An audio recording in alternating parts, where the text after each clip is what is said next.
사도행전 11장 19절부터 26절까지 함께 교독하고 26절은 같이 읽겠습니다.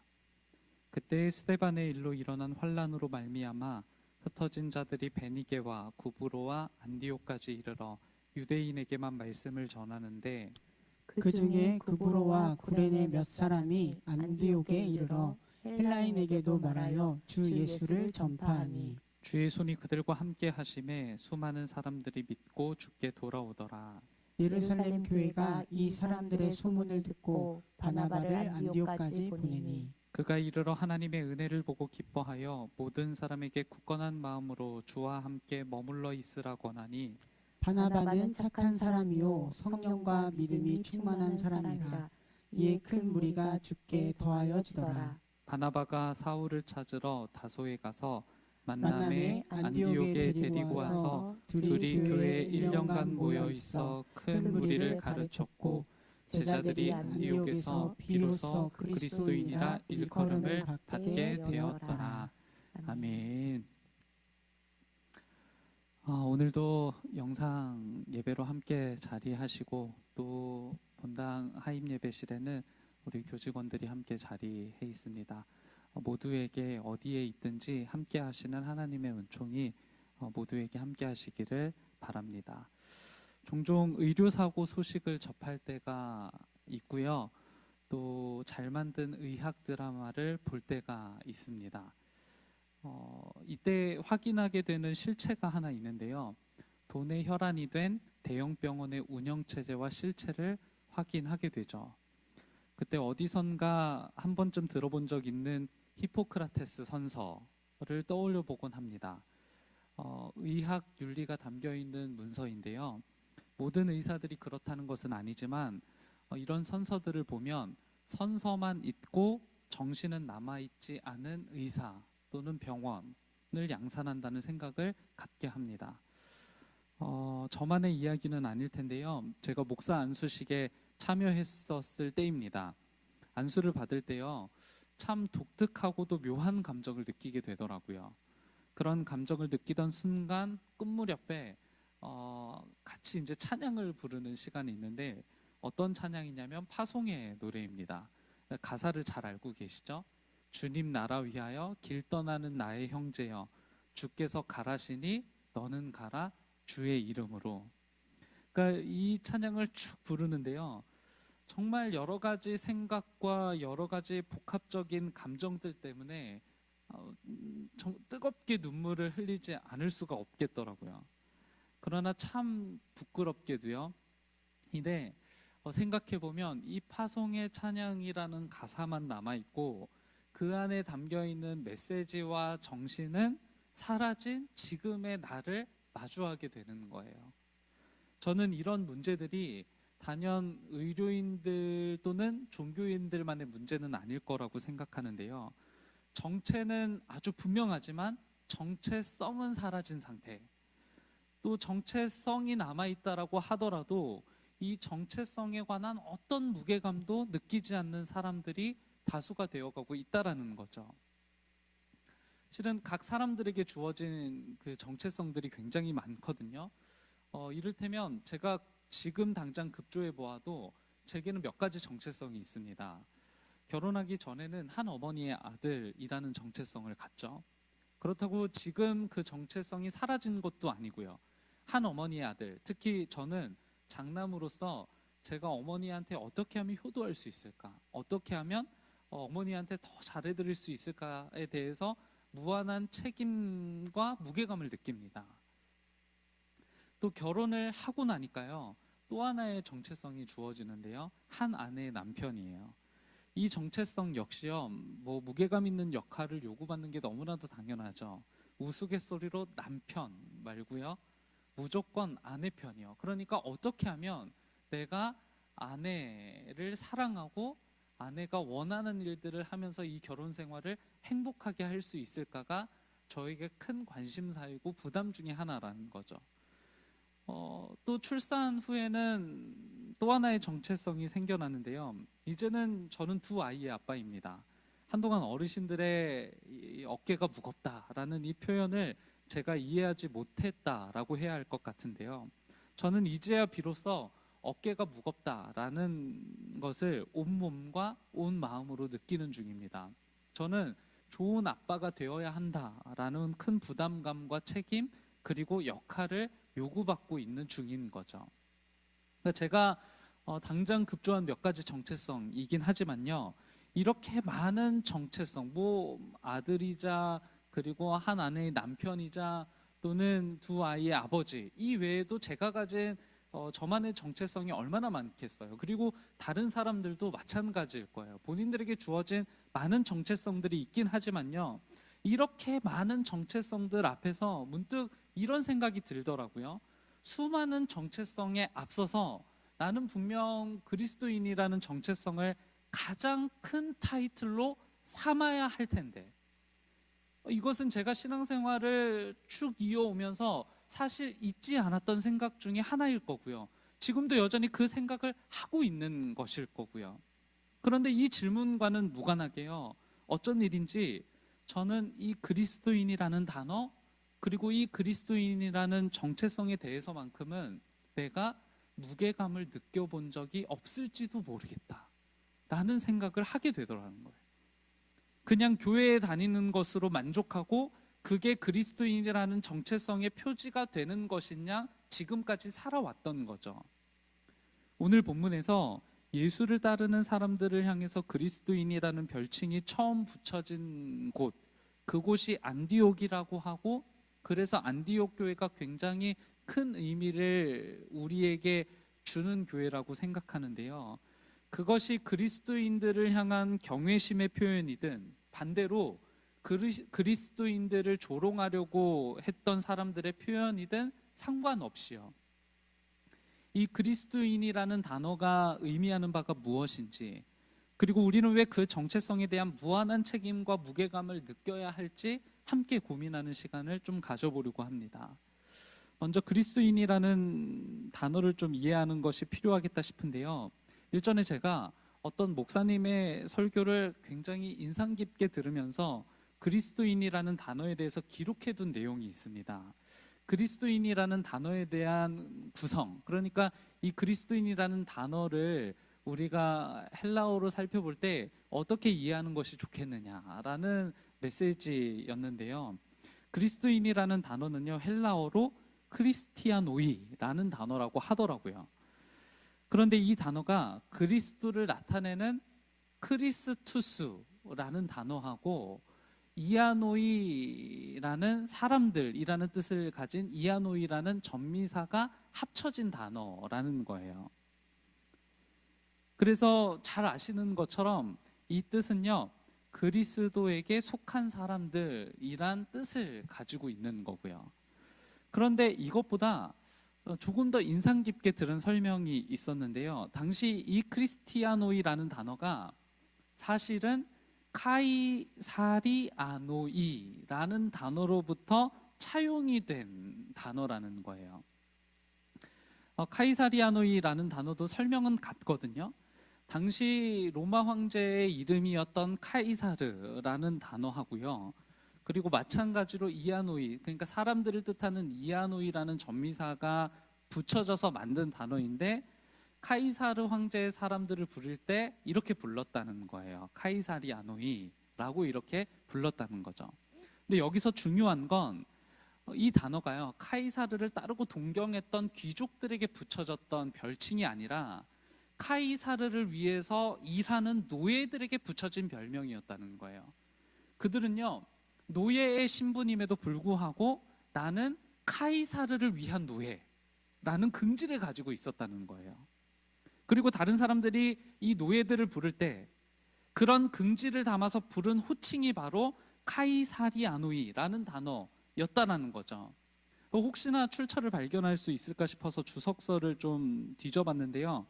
BST 주석의 저자인 존 스토트 목사님 역시 239쪽에서 동일한 내용을 언급합니다. 이와 같은 의미에서 그리스도인이란 그리스도에게 종속되었다라는 긍지를 가진 사람들을 뜻하는 것이고요. 그것은 언제나 그리고 어디서나 그들에게 자랑할 만한 이름, 마치 내가 노예 신분임에도 불구하고 카이사르를 황제로 섬기는 것에 대해서, 카이사르의 일상을 섬기는 것에 대해서 긍지를 가졌던 것처럼 그리스도인이란 언제나 어디서나 하나님을 섬긴다는 것에 대해서, 그리스도의 사람이라는 것에 대해서 자랑할 만한 이름이었다라는 것을 우리가 확인할 수 있는 거죠. 잘 아시는 것처럼 26절은요, 안디옥에서 비로소 그리스도인이라는 호칭을 얻게 되거든요. 말씀드렸던 것처럼 그것이 그리스도인들을 향한 조롱 섞인 메시지가 담겨 있든, 아니면 그들 스스로를 다른 이방인들로부터 분류하는 것이었든, 그것은 실은 중요하지 않습니다. 적어도 그리스도인들, 이때 당시 그리스도인들이라는 존재는요, 이 호칭에 대한 자긍심을 가지고 있었다는 것이고요, 우리는 그들이 그리스도인으로 불리어지게 된 이유를 통해서, 그 이유를 본문을 통해서 오늘 확인할 수 있게 되는 겁니다. 그들이 그리스도인으로 불리어지게 된 이유는요, 누가 보아도 주님의 손이 그들과 함께한다 라는 공감대가 있었던 거예요. 사도행전 11장, 오늘 우리가 읽은 본문이 11장인데요, 이 11장에서 주요하게 살펴야 될 내용이 무엇이냐면, 스데반 사건 이후에 로마의 박해 또는 유대인들의 박해가 아주 격화되는 상황이 펼쳐집니다. 그리고 이 박해 때문에 많은 그리스도인들이 곳곳으로 흩어지게 되죠. 그랬지만 여전히 많은 그리스도인들이 예수의 소식, 즉 복음을 많은 사람들에게 전하고 있었고, 심지어 박해가 있은 뒤에는 전에는 하지 않았던 일들을 하기 시작했다라고 전해요.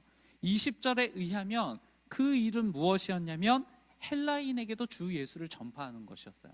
그러니까 그동안 복음 전파의 대상이 아니었던 이방인들, 복음 전파의 대상이 아니었던 헬라인들에게도 복음이 전해지기 시작했다는 것이죠. 그리고 그 결과를요, 사도행전의 저자인 누가는 다음과 같이 독자들에게 알립니다. 21절을 보세요. 21절을 보시면 이렇게 기록합니다. 수많은 사람들이 믿고 주께 돌아오더라. 그러니까 박해 속에서도 그리스도인들이 흩어졌고, 흩어진 곳에서 많은 사람들에게 복음을 전했고, 뿐만 아니라 그동안 해보지 않았던 이방인들, 헬라인들에게도 복음을 전했더니 그 일들이 어떻게 되었냐면 수많은 사람들이 믿고 주께 돌아오는 역사가 있었다라는 것이 누가의 보고예요. 여기서 수많은 사람들이 믿고 돌아오더라 라고 할 때 믿고 돌아왔다 라는 이 두 단어를 헬라어로 살펴보면 다음과 같은 개인적 해석으로 대신할 수도 있을 것 같습니다. 설득되었다, 마음을 바꾸었다. 그러니까 많은 사람들이 이 그리스도인들에게 설득이 되었고, 많은 이방인들이 이 그리스도인들을 통해서 하나님께로 마음을 돌렸다는 거예요. 그렇다면 대체 그리스도인들의 무엇 때문에 이방인들은 그리스도인들에게 설득되고 하나님께로 마음을 향했는가? 이것을 짐작하게 하는 본문들이 있다는 것을 우리는 모두 이미 알고 있습니다. 사도행전 2장 42절부터 47절까지를 기억하실 수 있으실 텐데요, 그들이 초대교회의 공동체를 이룬 뒤에 일어난 일은요, 우리가 상상하기로도 가히 아주 급진적인 일이었죠. 먼저 서로 교제하며 떡을 떼며 오로지 기도하기를 힘썼던 것이 바로 이들의 일이었고요. 사도들로 말미암아 기사와 표적이 많이 나타났다고 전합니다. 재산과 소유를 팔아서 각 사람의 필요를 따라 나누어 주는 일을 했었고, 날마다 마음을 같이 하면서 성전 모이기를 힘썼고, 기쁨과 순전한 마음을 간직했다라고 하죠. 바로 이와 같은 초대교회 공동체의 모습이 이방인들을 설득해내고 하나님을 향해 마음을 바꾸게 했던 것 아니었을까? 사도행전 4장 32절도 같은 내용이 등장합니다. 4장 32절은 이렇게 전하죠. 믿는 무리가 한 마음과 한 뜻이 되어 모든 물건을 서로 통용하고 자기 재물을 조금이라도 자기 것이라 하는 이가 하나도 없더라. 그러니까 당시 믿는 무리라고 표현된 그리스도인들은요, 누군가를 설득하려고 이런 삶을 시도했던 건 아닐 거예요. 내가 저 이방인들을 설득하기 위해서 우리 재산을 나눠 써보자, 내가 저 이방인들을 설득하기 위해서 우리가 같이 살아보자 라고 하진 않았을 거란 말이에요. 그들이 믿음이라고 생각했던, 또는 그들이 가지고 있었던 신앙이라고 생각했던 그 정체성에 걸맞는 옷을 입었더니 사람들이 설득되고 사람들의 마음이 움직여지기 시작했다는 거죠. 이 사도행전을 기록한 누가가 이와 같은 일이 어떻게 가능했는지를 평가하는데요, 바로 21절을 통해서 이렇게 결론을 내립니다. 주님의 손이 그들과 함께 하셨기 때문에. 주님의 손이 그들과 함께 하셨기 때문에 이와 같은 결론, 이와 같은 일이 일어날 수 있었다라고 전하는 거예요. 그리스도인들이 이방인들을 설득하고 그들의 마음을 돌릴 수 있었던 것도 주님의 손이 그들과 함께 하셨기 때문이고요, 그들이 이방인들을 설득하고 그들의 마음을 하나님께로 돌릴 수 있었던 삶을 살 수 있었던 건 역시 주님의 손이 그들과 함께 하셨기 때문이라고 평가하는 거예요. 즉 그들 스스로 할 수 있었던 일이 아니라 바로 하나님께서 그들이 그와 같은 삶을 살 수 있도록 도와주셨기 때문에, 하나님의 손이 그들과 함께 하셨기 때문에 가능했다라는 선언을 바로 누가가 아주 당차게 하고 있는 겁니다. 그리고 성경은 바로 그 사람들이 비로소 그리스도인으로 불리움을 받게 되었다라고 전하고 있는 거고요. 이쯤에서요, 우리가 생각해 보지 않을 수가 없을 것 같아요. 내가 살아왔던 삶, 그리고 내가 살고 있는 일상은 다른 사람들에게 얼마나 설득력 있는 삶인 걸까? 얼마나 설득력 있는 일상인 걸까? 라는 질문이요. 내게 주어진 내 일상을 사는 내 모습을 보고 과연 하나님께로 돌아오는 사람들이 있을까? 이 두 가지 질문에 대해서 쉽게 예, 그렇습니다 라고 대답할 수 없는 내 삶에 주저하지 말아야 되는 이유는요, 누가의 선언과 같은 이유입니다. 하나님의 손이 우리와 함께 하시기 때문에요. 우리는 좌절할 수밖에 없죠. 이와 같은 질문에서 내가 그런 삶을 살았을까? 내가 앞으로도 그런 삶을 살 수 있을까? 라는 의구심을 표현할 수밖에 없을 겁니다. 그럼에도 불구하고 우리가 좌절하지 말아야 되는 이유는 무엇이냐면, 그동안 주님의 손이 우리와 함께 하셨고 지금도 우리와 함께 하고 계시고 앞으로 우리의 삶을 그렇게 이끌어 주실 분도 하나님, 주님의 손이 여전히 우리에게 작용하고 있기 때문이라는 거예요. 저는 감히 저의 삶이 그리스도인이 아닌 누군가에게 질문이 될 수 있었으면 좋겠고요, 더불어 제 일상이 그리스도인이 아닌 누군가에게 대답이 될 수 있었으면 좋겠습니다. 제가 살아온 삶의 흔적과 성품, 성향으로는 결코 이룰 수 없는 일일 텐데요, 그러나 하나님의 손이 우리와 함께 할 때 그때 가능해지는 거예요. 저는 훗날 제게 그와 같은 평가수식이 붙길 바랍니다. 최강호, 그리스도인으로 참 잘 살았다. 하나님의 손이 최강호와 함께 하셨기 때문에. 이와 같은 평가수식이 붙을 수만 있다면 얼마나 좋을까 싶은 생각을 하게 되더라고요. 복음이라는 헬라어 단어는 유앙겔리온이라고 합니다. 이 단어는요, 제자들이 취해서 사용한 단어이긴 하지만 실은 로마가 먼저 사용했던 단어거든요. 복음이라는 단어가 말 그대로 좋은 소식을 뜻하잖아요. 한번 생각해 보시자고요. 우리에게는 당연히 좋은 소식이 예수 그리스도예요. 예수 그리스도께서 우리를 위하여 이 땅에 오셨고, 이 땅에 오셔서 우리를 위한 일들을 하시고 부활하시고, 이와 같은 일련의 내용들을 우리는 복음의 내용으로 고백하잖아요. 그렇다면 로마에게 좋은 소식, 로마에게 복음은 무엇이었을까요? 그러니까 이 유앙겔리온이라는 단어를 로마가 먼저 사용했다는 것은 로마 자체였던 황제, 그리고 또는 로마의 좋은 소식을 선언하는 행위였던 겁니다.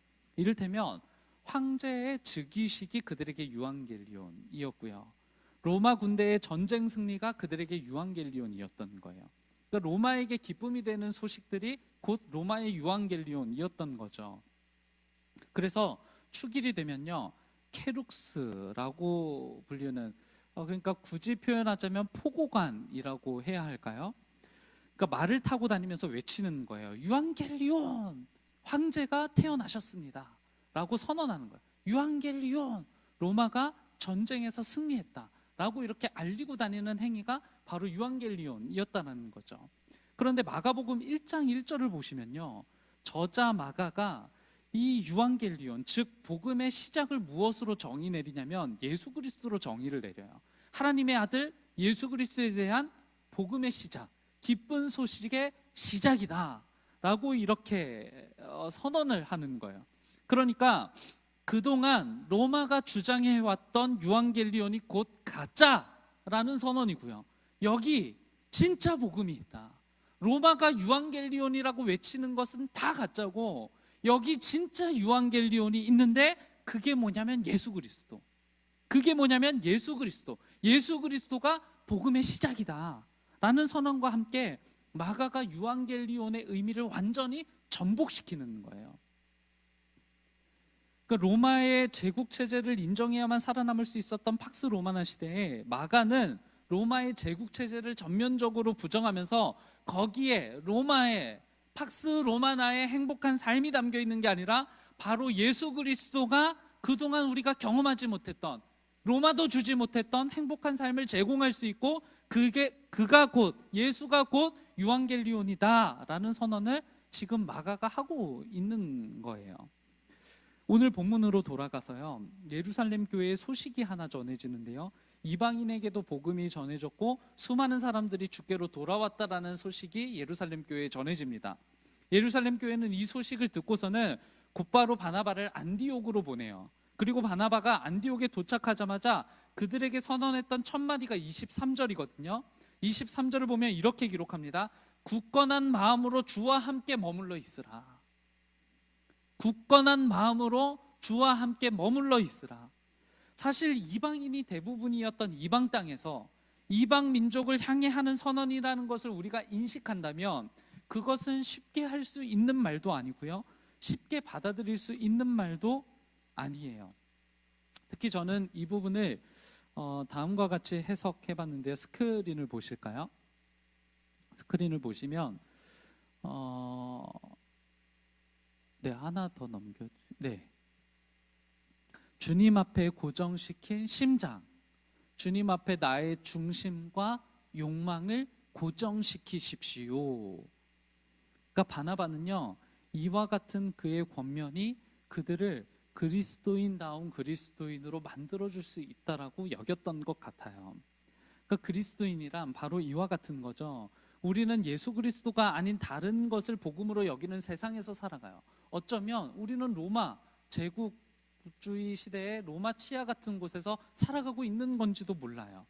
그렇게 여기는 사람들과 별다를 바 없는 기준과 원칙을 가지고 살아가고요, 내 심장과 내 중심, 내 욕망을 주님 앞에 고정시켜 두었던 것이 아니라 언제든 요동칠 수 있는 준비를 하고 있고, 마음이 원한다면 하나님이 정하신 원칙과 기준을 폐기하고서라도 따를 준비가 되어 있는 상태가 바로 우리란 말이에요.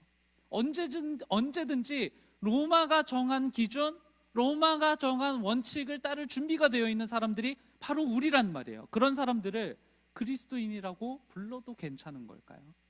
그런 내가 그리스도인으로 소개되는 것이 마땅하겠느냐고요. 그리스도인이라는 정체성에 대해서 아무런 무게감도 느끼지 못하는 난데요. 그리스도인이란 다른 잡다한 복음인 난잡한 세상에서도 예수 그리스도를 복음으로 고백하는 사람들인 거고요, 심장과 중심, 내 욕망을 하나님께 고정시켜 둔 사람, 그 사람들이 바로 그리스도인들이다 라고 바나바가 알려주는 겁니다. 그렇다면 우리는 다음과 같은 질문에 대답할 삶의 양식을 갖춰 나가기 시작해야 할 텐데요. 당신은 그리스도인입니까?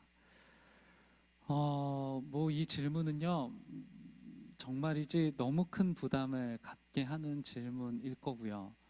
과연 내가 이와 같은 삶, 다른 잡다한 복음이 남잡한 세상에서도 예수 그리스도를 복음으로 고백하는 사람이 될 수 있을까라는 의구심을 갖게 만들죠. 주님의 손이 아주 절실히 필요한 순간일 겁니다. 하나님의 손이 우리와 함께 하신다면 우리는 점점 하나님이 원하시는 그리스도인으로 될 수 있을 거라고 믿어요. 저는 오늘 본문을 읽으면서 저를 끝까지 불편하게 했던 한 단어를 말하고 마치려고 하는데요. 26절의 비로소라는 단어입니다. 이 비로소라는 단어의 뜻은 다음과 같아요. 어느 한 시점을 기준으로 그 전까지 이루어지지 아니하였던 사건이나 사태가 이루어지거나 변화하기 시작함을 나타내는 말이 바로 이제 비로소라는 단어의 뜻이더라고요. 그러니까 안디옥 교회에서 어떤 목적과 어떤 의미로 그리스도인이라는 단어를 사용했든지 간에 이 그리스도인이라는 이름으로 불리어지기까지 오랜 시간이 걸렸다는 거예요. 그리고 그때에서야 비로소 그들이 해왔던 선한 행위들이 의미가 정립되기 시작했다라는 것이죠. 여하간 그리스도인이라는 이름이 있기까지, 그 이름이 불리어지기까지 아주 지난한 시간들이 이어졌다라는 겁니다. 그런 의미에서 이 그리스도인이라는 단어는요, 내가 천부적으로 갖게 되는 정체성과는 차별이 되는 무게감 있는 정체성이라는 거예요. 내가 태어나면 얻게 되는 아들이라는 정체성, 내가 결혼하면 당연히 얻게 되는 남편이라는 정체성, 내가 출산하게 되면서 얻게 되는 아빠라는 정체성보다 훨씬 더 무게감 있고 훨씬 더 오래 걸릴 뿐만 아니라 훨씬 더 가치 있게 느껴져야 하는 정체성이 바로 이 그리스도인이라는 정체성인 거죠. 이 이름이 있기까지 이와 같은 그리스도인들의 숱한 노력들이 있었고, 스데반의 순교를 우리가 앞서 살펴봤을 뿐만 아니라 수많은 사람들의 죽음이 있었던 겁니다. 무엇보다 십자가에서 우리를 위해 흘리신 예수 그리스도의 피가 있었기 때문에 우리는 예수 그리스도에게 종속될 수 있었고, 예수 그리스도를 통해서 우리는 그리스도인이라는 이름을 얻게 된 거죠. 이 사실을 알고 인정한다면 그리스도인이라는 정체성이 주는 무게감과 의무감은요, 우리에게 정말이지 새롭게 다가오게 될 겁니다. 우리가 비로소 그리스도인이 되었다는 것을 기억해야 할 겁니다. 그리스도의 피에 합당한 무게감을 가지고 그리스도인으로 사시길 바랍니다. 우리가 가진 그리스도인이라는 이름은 결코 가볍지 않습니다. 이 시간 우리가 들은 말씀을 붙잡고 함께 기도하는 시간 가지려고 하고요. 그리고 환우들을 위해서도 함께 중보하는 시간을 갖겠습니다.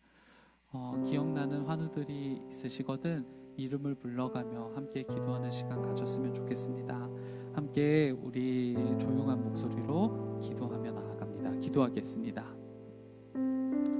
살아계신 하나님 아버지, 하나님께서 오늘 이 자리에 그리스도를 불러주시고 세워주셨습니다. 그 이름의 무게감을 느끼지 못하고 그 이름을 늘 가볍게 여겨왔던 내 정체성이 한 부분조차 되지 못했던 그리스도인이라는 이 한 단어에 우리가 많은 무게감을 느끼게 되기를 소망합니다. 주님, 그 이름에 걸맞는 옷을 우리가 입을 수 있도록 도와주시고 주님의 손이 우리와 함께 하신다면 하나님, 우리는 그와 같은 삶을 살 수 있을 줄 믿습니다. 너무나도 부족하고 너무나도 연약하고 하나님, 그 이름에 걸맞지 않은 삶이지만 하나님, 우리를 도와주옵소서. 우리의 비도덕적이고 비윤리적인 삶을 청산하고 또 예수 그리스도와 상관없는 삶을 청산하게 되기를 소망합니다. 예수 그리스도께서 우리를 위해 죽으셨듯 하나님, 우리도 예수 그리스도를 위해서 또 이웃들을 위해서 희생하는 삶을 살 수 있다면 얼마나 좋을까요? 하나님, 우리에게 그와 같은 삶을 살 수 있는 용기와 지혜 주시고 하나님과 함께 걷는 주의 백성들 다 되도록 인도하여 주옵소서. 환우들을 위해서도 함께 중보하며 나아갑니다. 사람 한 사람 주님께서 그들과 함께 해주시고 하나님, 그 가운데 거하고 있는 모든 사람들이 치유와 치료를 얻고 돌아오는 역사 있도록 도와주옵소서. 하나님께서 사람 한 사람 주님께서 기억해 주시고 모든 것을 잃어버려도 하나님만큼은 잃어버리지 않는 믿음을 허락하여 주옵소서. 주께서 우리와 늘 동행하여 주실 것을 믿습니다. 그 어느 누구도 하나님으로부터 멀지 않게 지켜주시고 삶의 자리에서 하나님을 노래하며 하나님을 찬양하고 하나님의 은총을 누리는 주의 백성 되도록 주님께서 인도하여 주옵소서. 주님, 우리가 기억하지 못하는 사람들 있습니까? 그들에게도 찾아가 위로가 되어 주시고 하나님께서 기억하시니 하나님, 그들의 해결이 되어 주옵소서. 많은 문제 앞에 하나님 앞에 간구하고 나아가는 주의 심령들 하나님께서 붙잡아 주시고 그 문제들 하나님, 문제보다 크신 하나님 앞에 집중하며 나아갈 수 있도록 주님께서 인도하여 주옵소서. 함께 하실 성령 하나님의 은총을 기대하며 나아갑니다.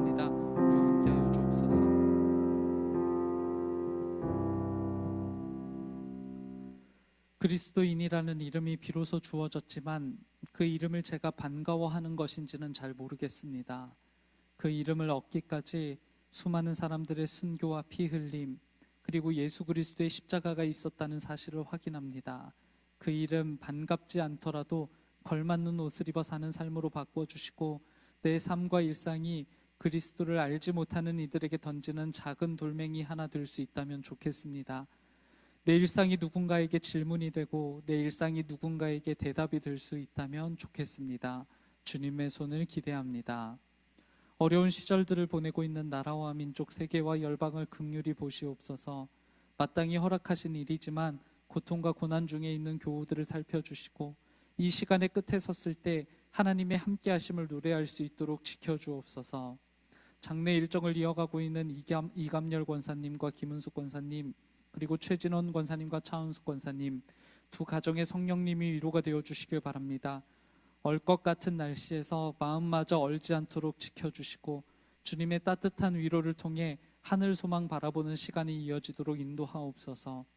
갖은 삶의 자리에서 다양한 모양으로 주님을 예배하는 주의 성도들을 살피시고 그 삶의 자리에서 은총의 숲을 꿈꾸며 자리하는 한 그루의 나무 되기를 주저하지 않게 하옵소서. 예수님의 이름으로 기도드립니다. 아멘. 몇 가지 교회 소식을 전합니다.